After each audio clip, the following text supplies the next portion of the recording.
नमस्कार, मैं अनुपमा और आप देख रहे हैं मगही आवाज़। अभी हमारे साथ है बिहार प्रदेश के उपाध्यक्ष पुष्कर जी। हम उनसे जुड़ेंगे और जानने की कोशिश करेंगे कि बिहार की राजनीति में कांग्रेस को लेकर के क्या कहना है इनका, क्या कुछ यहाँ जो बदलाव हो रहे हैं, बहुत सारे मुद्दे हैं, उन पर हम बातचीत करेंगे। तो सबसे पहले पुष्कर जी, आपका हमारे चैनल में स्वागत है। धन्यवाद मैम, और मगही की आवाज़ के सारे दर्शकों का अभिनंदन, अभिवादन, और आप हमें समय दी इसके लिए आपका बहुत बहुत आभार।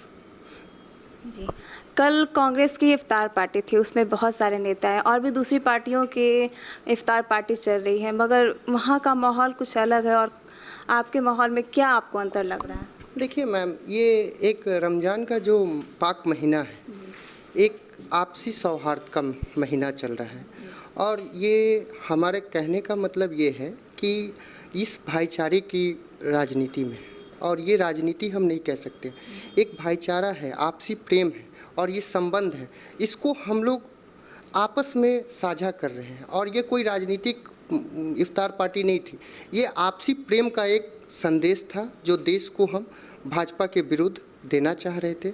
भाजपा जो आज ध्रुवीकरण कर रही है उसके खिलाफ एक, समझ लीजिए, हम लोगों का प्रेम का संदेश था जो हम देश में अटल और अक्षम देना चाह रहे हैं। देश में पेट्रोल को लेकर के हाहाकार मचा हुआ है, सारे जगह पे दाम इतने ज़्यादा बढ़े, इस पे क्या कहेंगे आप? मैम देखिए, जब हमारे नरेंद्र मोदी जी, माननीय प्रधानमंत्री जी, जब मुख्यमंत्री थे तो कहते थे प्रधानमंत्री ही कंट्रोल कर सकते हैं। आज वो वही दोषारोपण एकदम मुख्यमंत्री पे कर रहे हैं। तो पहले वो निष्पक्ष हो जाए कि वो मुख्यमंत्री रहना चाहते हैं या प्रधानमंत्री रहना चाहते हैं। दूसरी बात, अगर पेट्रोल की कीमतों में बढ़ोतरी हो रही है तो हमारे ही देश से खरीद के पेट्रोल नेपाल में सस्ता बिक रहा है और इंडिया में महंगा बिक रहा है। तो ये जो सरकार है, सीधा सीधी लूट का व्यापार लगा रखी है। अगर पेट्रोल की कीमत बढ़ती है तो हमारे आयात निर्यात में बढ़ोतरी होगी, हर चीज़ों का कॉस्टिंग बढ़ेगा, और उस निर्यात की कॉस्ट जुड़ेगी तो सामानों का मूल्य में वृद्धि होगी, और जिससे महंगाई का आप रूपरेखा देख ही रहे होंगे। जब हमारी 2014 तक सरकार थी, 400 रुपये सिलेंडर मिलता था, तो स्मृति ईरानी जी जो अभी मंत्री हैं वो हाहाकार मचाती थीं, लुटियंस, और दिल्ली के सड़कों पे गैस सिलेंडर लेके दौरा करती थी। आज कहाँ है? आज उनको आवाज़ नहीं उठ रही, अपनी सरकार है तो सत्ता में सीन होके आज आवाज़ दब गई है उनकी। सबसे बड़ी बात है ना कि ये फूट डालो और राजनीति करो, अंग्रेजों की पद्धति पे ये आगे की ओर बढ़ रहे हैं। बहुत सारी चीज़ों को लेकर के बिहार में जो समस्याएं हैं, तो मुख्यमंत्री इस पे ना ध्यान दे करके शराब के मुद्दे पर ध्यान दिए हुए हैं, इस पे आप क्या कहेंगे?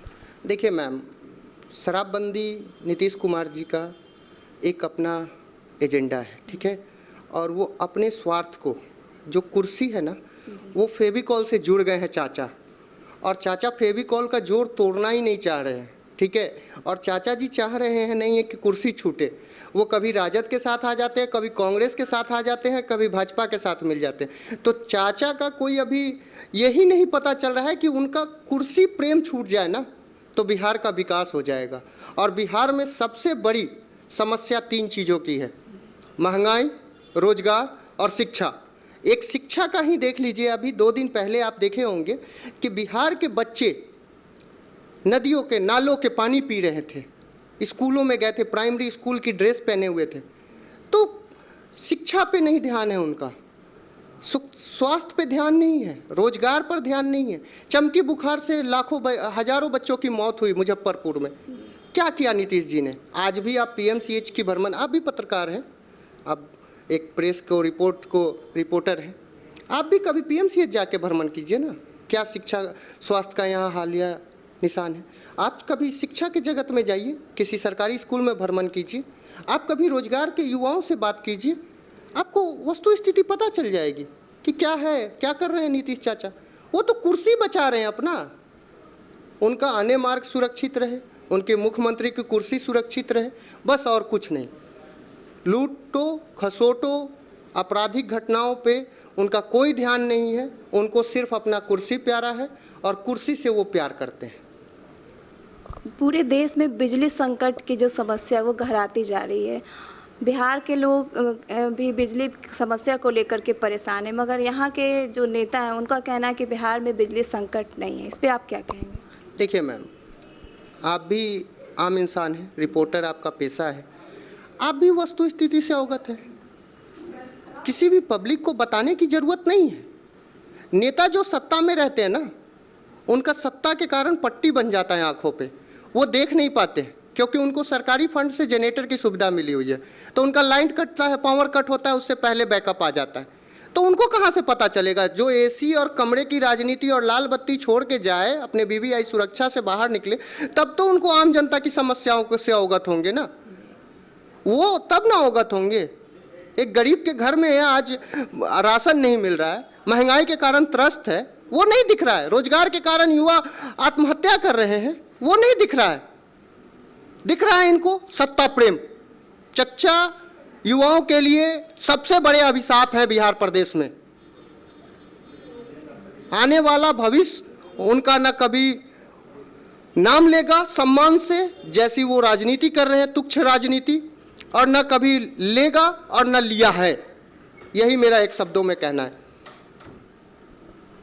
मुख्यमंत्री नीतीश कुमार को ये राष्ट्रपति बनाने की कवायद चल रही थी, इस पे आप क्या कहेंगे? क्या अगर वो राष्ट्रपति बनते हैं तो बिहार के लिए अच्छा होगा या फिर बुरा हो सकता है? देखिए मैम, ये इसमें सबसे पहली बात है कि चाचा राष्ट्रपति बनते हैं तो प्रदेश के अगर मुखिया के तौर पे देखें तो मैं उनकी कटाक्ष करूंगा, क्योंकि उनकी जन समस्याओं का निदान नहीं कर पा रहे, उसमें सक्षम नहीं। लेकिन अगर वो राष्ट्रपति पद के दावेदार बनते हैं तो उनको अग्रिम शुभकामनाएं हैं हमारी तरफ से, हमारी पार्टी की तरफ से। क्या लगता है, राष्ट्रपति बनेंगे तो बिहार की जो समस्याएं हैं, बिहार को विशेष राज्य का दर्जा दिलाने की बात होती है, उस पर वो अमल कर सकते हैं? देखिए मैम, इस पे नीतीश जी का पहले आप विगत सालों में देखे होंगे, जब वो सत्तासीन हुए थे तो उनका मुख्य मुद्दा था विशेष राज्य का दर्जा।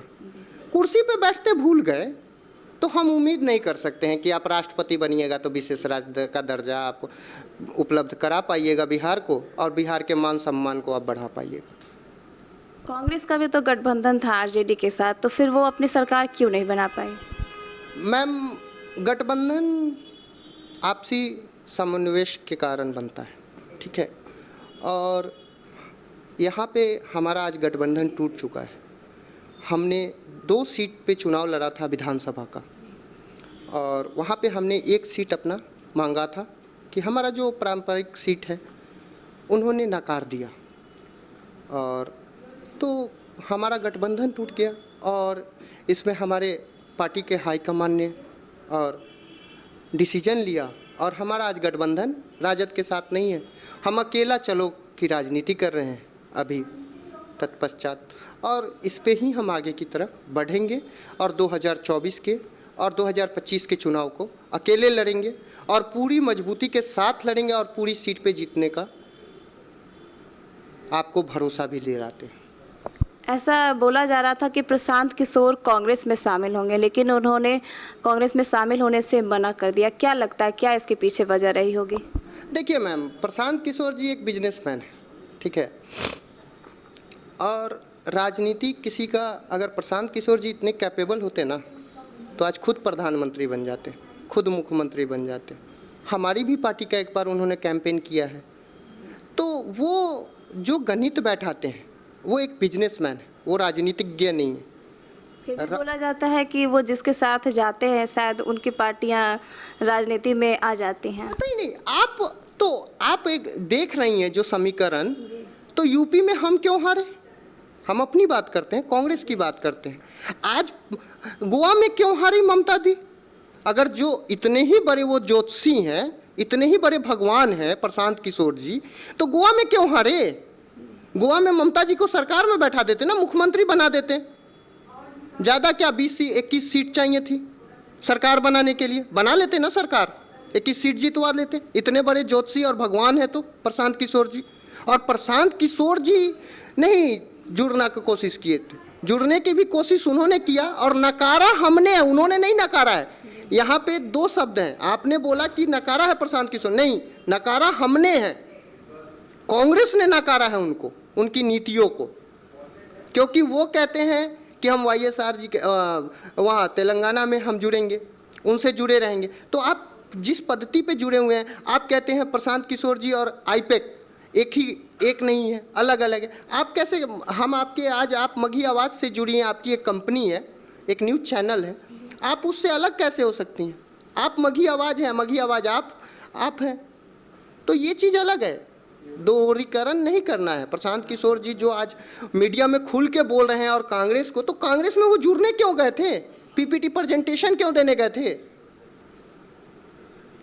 प्रशांत किशोर ने कहा कि प्रधानमंत्री की वजह से राहुल गांधी की छवि जो है पॉलिटिकल तौर पे खराब हुई है, इस पे क्या कहेंगे? देखिए मैम, ये एकदम सत्य बात है, और प्रधानमंत्री नहीं, हम मीडिया जगत के भाइयों से और भाजपा के IT सेल यानी ट्रोल डिपार्टमेंट का इसमें अहम भूमिका है कि एक हमारे जन नेता, जन प्रिय आदरणीय श्री राहुल गांधी जी का छवि बिगाड़ने की कोशिश की गई, लेकिन वो उसमें सफल नहीं हो सके हैं।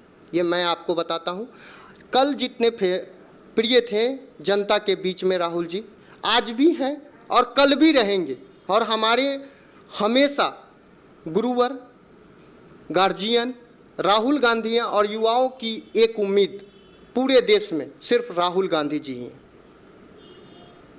और हम गर्व से कहते हैं कि हम अपने हाईकमान राहुल जी के दिए दिशा निर्देशों पे आज आगे की तरफ बढ़ रहे हैं और हमेशा बढ़ते रहेंगे।